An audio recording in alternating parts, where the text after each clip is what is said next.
Natanggal ko na yung yung takip ng makina sa ilalim. I-flash ko siya. Ito. Bawasan ko lang ng konti yung oil, tapos ikakarga ko to. In 5 minutes papaanda rin. Pero wag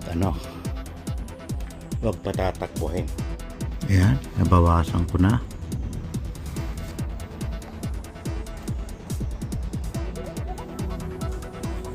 Yan, at i-flush natin ulit.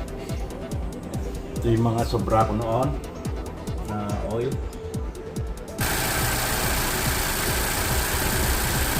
I-drain ng maigi para malinis at ilagay na yung pinaka-final na oil.